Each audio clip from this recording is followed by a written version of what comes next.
حضرت امام جعفر صادق رحمۃ اللہ علیہ فرماتے ہیں، میرے بابا حضرت امام باقر رحمۃ اللہ علیہ کی مجلس میں ایک خاتون آئی اور کہنے لگی، حضرت میرے علاقے میں ایک عورت کا انتقال ہوا، میں اسے غسل دے رہی تھی۔ غسل دینے کے دوران جب میں نے غور کیا تو اس کی صورت بدلتی نظر آئی، اس کی شکل و صورت بگڑتی نظر آئی۔ میں دیکھ کر حیران رہ گئی، تعجب میں پڑ گئی، سوچ میں پڑ گئی کہ یہ عورت تو نمازی تھی، نماز بھی پڑھتی تھی، قرآن بھی پڑھتی تھی، تہجد گزار تھی۔ حضرت مجھے بتایا جائے کہ آخر اس نمازی کی خوبصورتی بدصورتی میں تبدیل کیوں ہو گئی، اس کی شکل بگڑتی ہوئی مجھے محسوس کیوں ہونے لگی؟ حضرت امام باقر رحمۃ اللہ علیہ نے فرمایا، اے اسلام کی مقدس شہزادی، اب تم جاؤ، کل جب آنا تو اس عورت کو ساتھ لے کے آنا جس عورت نے اس مردہ عورت کے ساتھ کافی وقت گزارا ہو، میں اسی سے اس سوال کا جواب لے کر دوں گا۔ یہ عورت گھر چلی گئی۔ دوسرے دن اس کی ماں کو حضرت امام باقر رحمۃ اللہ علیہ کی خدمت میں حاضر کیا۔ حضرت نے پوچھا، ماں جو کچھ پوچھوں گا سچ سچ بتانا، وہ تیری مرنے والی بیٹی، اس کی زندگی کیسے گزری، اس نے اپنی زندگی کیسے گزاری، اس کی جوانی کیسے گزری، اس کا اٹھنا بیٹھنا کیسے تھا، مجھے بتایا جائے۔ اس بڑھیا عورت نے کہا، اے نواسہ رسول، آپ کے آگے جھوٹ بولنا فضول ہے، آپ کے آگے چھپانا فضول ہے۔ دراصل وہ جو میری بیٹی تھی جس کا انتقال ہوا، ایک تو بد اخلاق تھی، اس کا اخلاق اچھا نہیں تھا۔ گرد و نواح میں رہنے والی جتنی بھی ہمسایہ عورتیں تھیں اس کے مرنے کی دعائیں کرتی تھیں، یا اللہ یہ بد اخلاق عورت کب مرے گی۔ حالانکہ وہ نمازی بھی تھی، پرہیزگار تھی، تہجد گزار تھی، لیکن بولنے کی تمیز نہیں تھی، اس کا اخلاق اچھا نہیں تھا۔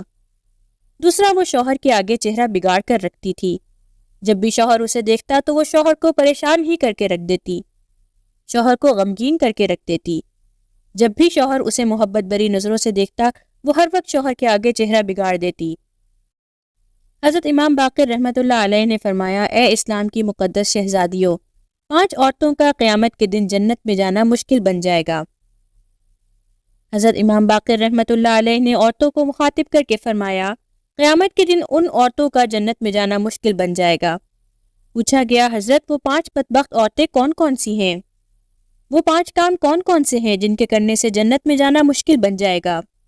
حضرت امام باقر رحمۃ اللہ علیہ فرماتے ہیں، ایسی عورت جو اپنے شوہر کی نیکیوں کا انکار کرے، جو اپنے شوہر کی اچھائیوں کا انکار کرے، اپنے شوہر کے تمام احسانات کا انکار کرے۔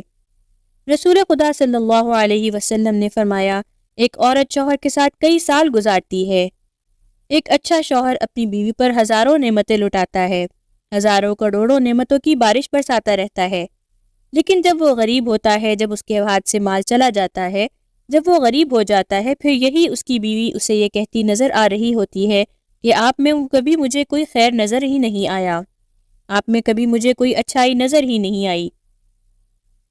ایک اچھے شوہر کو یہ جملہ کہنا جب وہ امیر تھا تو ہزاروں نعمتوں کی بارشیں برساتا رہا، ہزاروں نعمتیں لٹاتا رہا، اور جب وہ غریب ہوا، غربت کا شکار ہوا تو بیوی یہ کہتی ہوئی نظر آ رہی ہے کہ آپ میں نے کبھی کوئی اچھائی نہیں دیکھی۔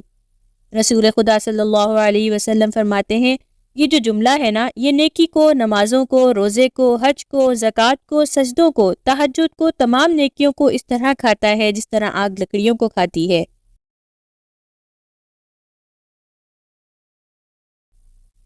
عورت کا ایک اچھے شوہر کو یہ جملہ کہنا کہ میں نے آپ میں کبھی کوئی اچھائی نہیں دیکھی۔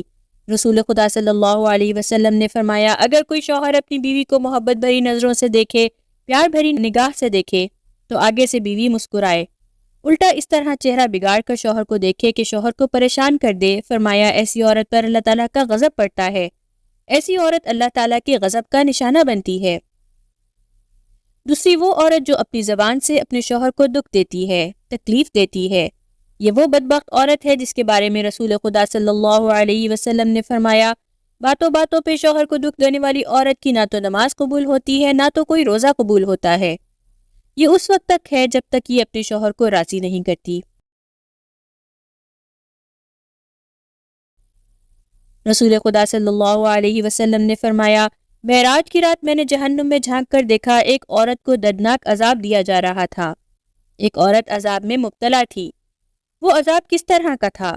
لوہے کی کینچی سے آگ کا جلتا ہوا لوہا تھا جس سے اس کی زبان کو کاٹا جا رہا تھا۔